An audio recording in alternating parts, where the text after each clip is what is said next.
And what's important about this exercise, or at least this approach, is that we're not necessarily going to be decreasing the inflammation or the irritation in that bursa just by doing this exercise. But what we're doing is we're taking away potentially some of the mechanical handbrakes that you haven't realized were there that are asking that tissue to be irritated.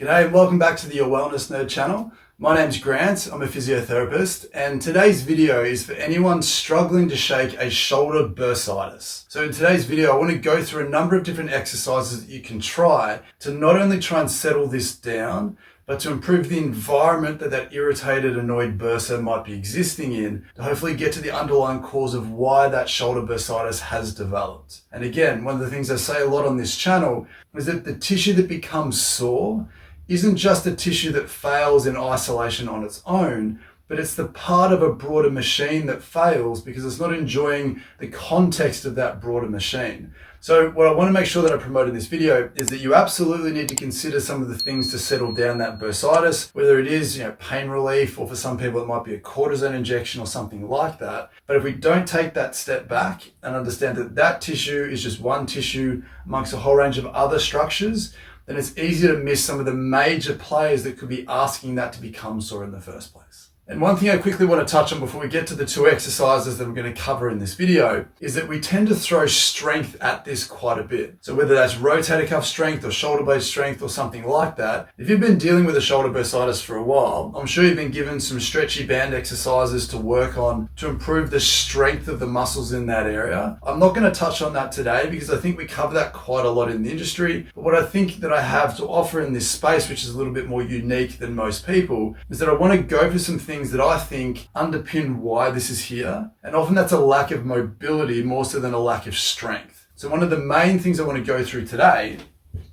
involves having a ball or a tennis ball.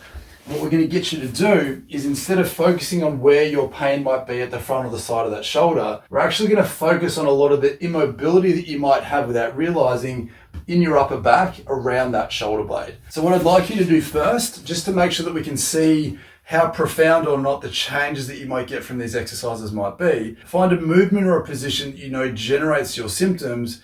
We're going to come back to that movement again once we've used the ball to hopefully see a genuine change in how you feel. So what I want you to take with your ball is grab your ball, place it right up in the top of your upper back. So not onto your neck, but sort of at the top of where your shoulder blade might be, right in the middle, and come off to the same side that you're having your symptoms.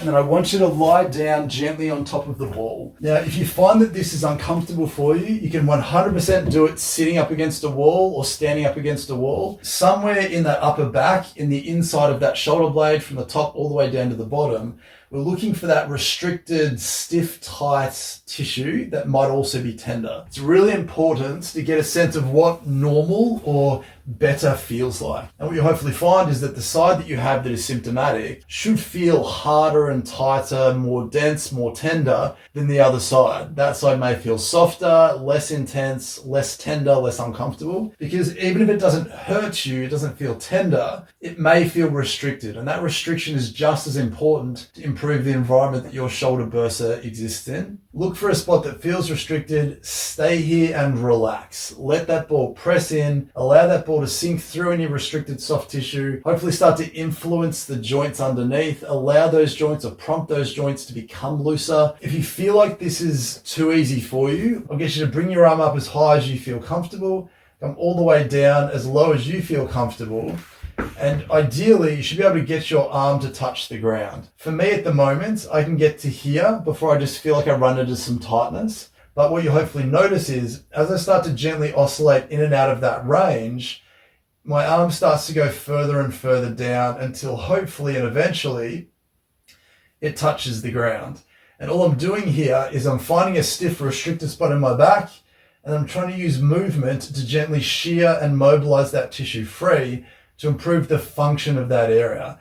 Now, clearly, if your shoulder is jamming up or feeling uncomfortable and irritated and sore as you do this, just start with your arm down, try and make enough progress here to unglue this restriction so that hopefully you feel like it eventually goes further and further so that you can do this exercise. And this is a really, really fantastic one to do, because if you can find these restrictions, hunt around for anything that feels tight that doesn't need to be, and encourage that upper back mobility to improve, we're setting the tissue up in that shoulder for success, and hopefully fundamentally changing one of the hidden things that may force that bursa to become irritated and overloaded in the first place. And as I said before, if you know that you have a particular movement or a particular activity that you can do that gives you your symptoms, do this and then redo that movement straight away, and you should feel like things are freer and potentially less sore. But my left side now feels looser than what it did before. So now I would expect that because this is looser, everything beyond that or further down from that has a much nicer environment within to play. And then the second part of this exercise, or the second exercise that I want to get through, involves looking at some of the tissue that might be restricted at the back of the shoulder. So again, if the upper back, where a lot of the muscles and the joints attach into, where the shoulder blade sits on top of that bursa resides within, is stiff, then it's going to compromise the way that you move. The same thing tends to happen if the back of that shoulder is also tight. And what we want to do with this particular exercise is taking the ball again. We want to make sure that we place the ball basically at the back of your armpit. It can be almost at the back of the arm and almost onto the shoulder blade a little bit. It doesn't matter, because I want you to roll onto the ball as best as you feel you can. Again, you can do this standing up against a door or a wall if you want to. You can hug yourself to get your arm out the way and open this up as much as you can. But be very gentle, because it's probably going to be quite tender for you. Again, we're not anywhere near the bursa. We're just on some tight, potentially tender and restricted soft tissue. Again, I want you to find a spot that feels a little bit tight. You can just stay there, just relax, let the ball press in. But if that's taking too long or it's a little bit too tender, what you can do on top of this is really try and squeeze and tense the muscles that you're pushing into. Contract those tissues for about 5 seconds, 10 seconds. When you stop contracting, it should relax. The ball should sink in a little bit deeper. It should feel a fraction less tender. Then you can continue that process until you feel like it really starts to desensitize and starts to release. And just hunt around for anything in that area that you might find feels a little bit uncomfortable. Contract, relax for a few seconds, just wipe away some of that restriction. Other thing that we might need to look for is, again, we can use movement here to try and shear some of that tissue free. So again, this is dependent heavily on how that feels. We don't want to put you in a position or explore a range that feels like it stirs up your symptoms. We've got so many different options that we can play with outside of that range that will respect it, and then we can come back to this as you feel things start to progress. But at the back of this shoulder tends to limit internal rotation, keeping some pressure on the ball there. Again, we can shear free some of that tissue, feed some slack into that bursa and improve the environment that it's existing in, before again looking for where the next part of that sort of restriction is, and then keep working down to the point where you hopefully feel like you can get somewhere close to your hand touching the ground without your shoulder wanting to lift up. But again, hunt around to where that feels restricted and tender. And then once you've done that again, recheck your range of motion to make sure that you feel like you've actually done something.